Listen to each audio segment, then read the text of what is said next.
National Journalism Week is back.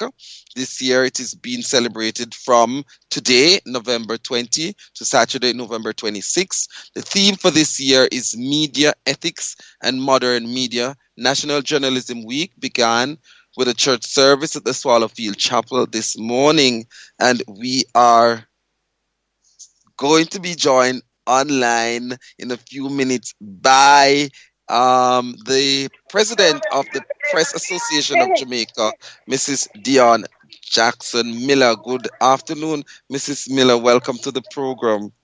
Hey, afternoon. All right, tell us, if you will, Mrs. Miller, what is National Journalism Week and what are some of the activities that your organization has planned?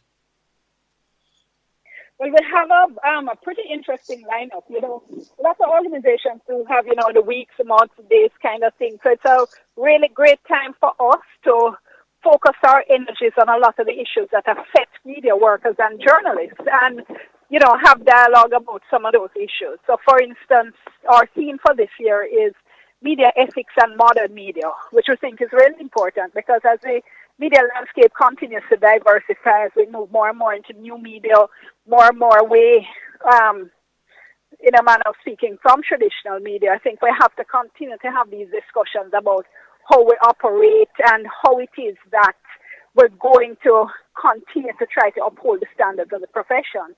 So tomorrow, for instance, we have, I think, really interesting seminar that we're going to be having at the Pegasus. It's free, it's open to the public, starts at 6 p.m. and the title is, everybody hears the title and kind of raises their eyebrows because it's called Grief Porn, how the media covers traumatic events and mourning, and that's really about when you have traumatic events like a death, a murder, that kind of thing, how do we cover it? Are the images that we use appropriate? Are they intrusive? And that's a big discussion we're hoping to have. So we're looking forward to a really interesting discussion on that. That's in association with the embassy. So we're having one of our colleagues from the United States who's going to be coming down. He's a veteran journalist. He is experienced in media ethics as well. He lectures. So he'll be giving the main presentation and then, of course, local participants as well. Mm-hmm.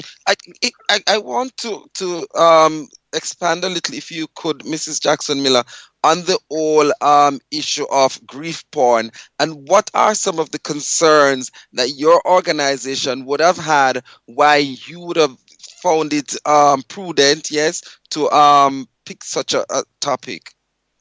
Well, one of the things for us is that we believe in always listening to the public.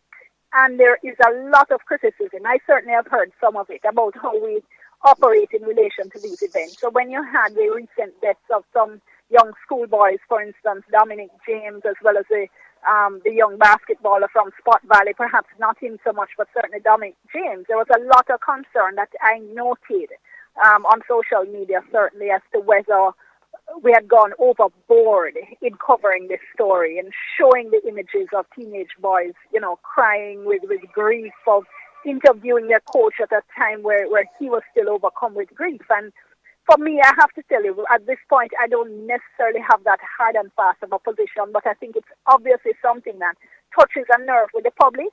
So it's something we're cognizant of. It's something we have discussions about in our newsrooms. And we wanted to take that discussion out to the public so we could really say to them, these are some of the issues. Tell us what you think, and that we can have that kind of dialogue, because we think it's important to always be listening to the public and responding to the concerns they're raising.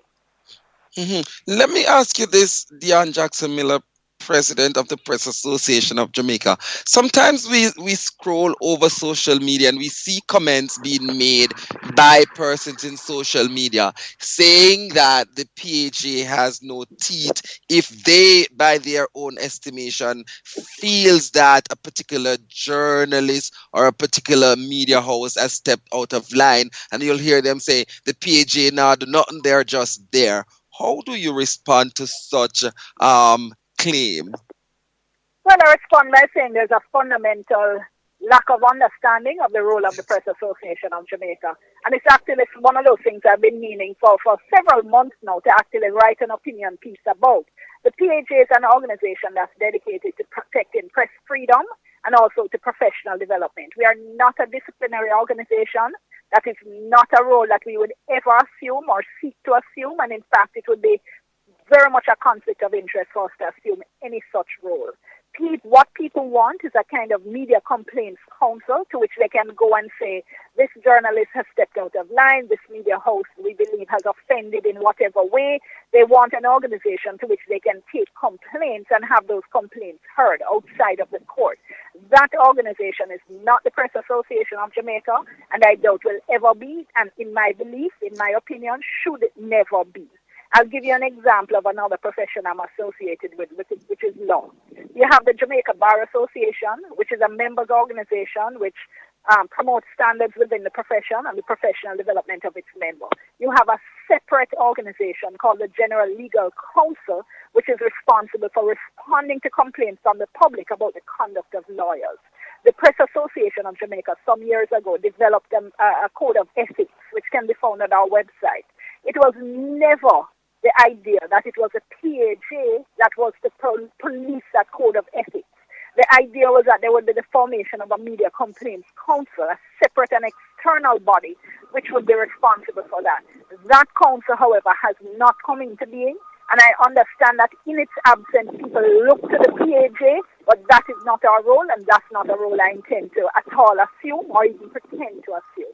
So while we promote high standards of journalism, we're not a policeman, we're not a regulatory organization, and we are not going to be doing that. You mentioned at the top of the discussion, Mrs. Jackson Miller, one of the activity, which is the seminar. What are some of the other activities that your organization has planned for the rest of the week? Well, one of the things we're doing, in fact, I mentioned the seminar, which, as I said, is taking place at the Pegasus tomorrow, 6 o'clock. Now, we're actually taking a modified version of that same seminar out of town because we think it's really important to reach out to media workers and students outside of the Kingston area. So on Tuesday, in fact, we're going to be in Montego Bay at the Western campus of the UWI at 10 o'clock. 9 o'clock, I beg your pardon. And then at 2 p.m., that same Tuesday, so it's going to be a hectic day, we're going to have that same seminar in Mandeville at Northern Caribbean University. And that's part of our plan to really try to, once the PAJ has done this over the years, and we want to ensure that we go back to doing that, reaching out to the media workers and students who live outside of Kingston to say, hey, the PAJ represents you as well. Now, on Wednesday, we're going to be having our annual Veterans Luncheon, and this year we're honoring Lloyd B. Smith from the Western Mirror. Again, part of our mandate to ensure that it's not all Kingston-centric. Lloyd B. is very worthy of being honored as a media veteran. The Mirror is 36 years this year. We're also honoring Errol Lee, who is the news manager at News Talk 93, and as well Doreen Brown, who is a former head of JIS TV. And then, of course, Saturday is a big day, is the award show and after party.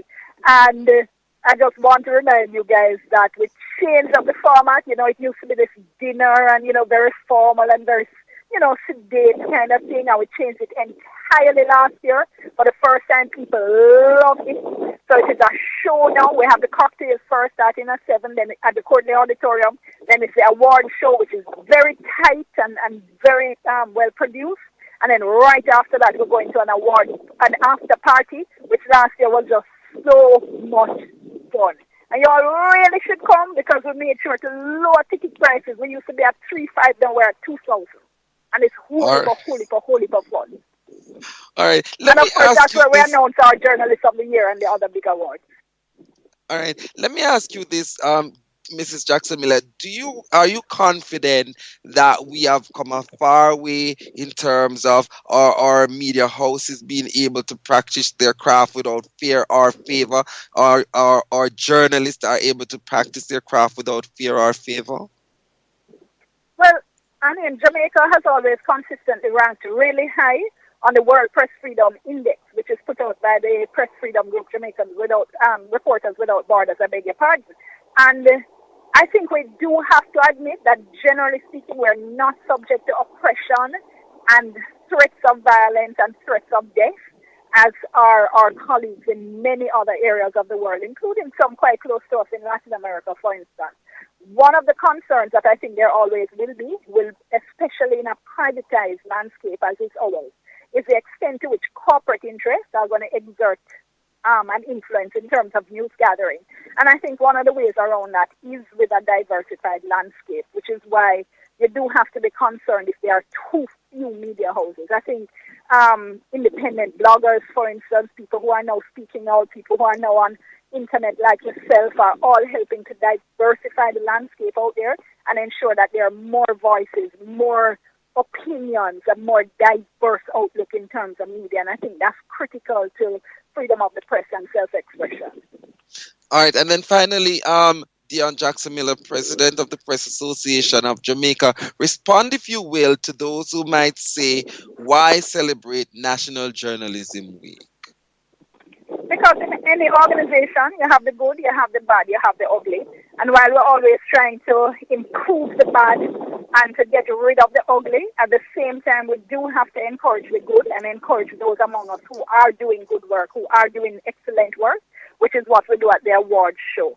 And at the same time, we also have to have a period of self-contemplation and conversation, introspection, in which we can look at the issues facing the profession. And National Journalism Week really does provide an opportunity to do all of that.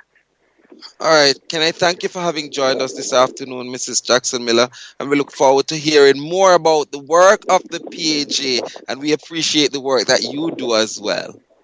Appreciate it. I hope you guys are on our mailing list. We are. Okay, great. All right. Thanks so much for having us. All right, listeners, you heard her there, Mrs. Dionne Jackson Miller. She's the president of the Press Association of Jamaica, giving us a breakdown as to the plans for National Journalism Week. Started today, November 20, goes through until November 26th. It ends on November 26th with a coming together of journalists and everyone celebrating, as Mrs. Jackson Miller said, the good, the bad, and the ugly, but most of all, celebrating the good in journalism in Jamaica. And then tomorrow there is a seminar that the public is invited to, grief porn, journalism ethics in the media coverage of mourning. The public is invited to attend that as well.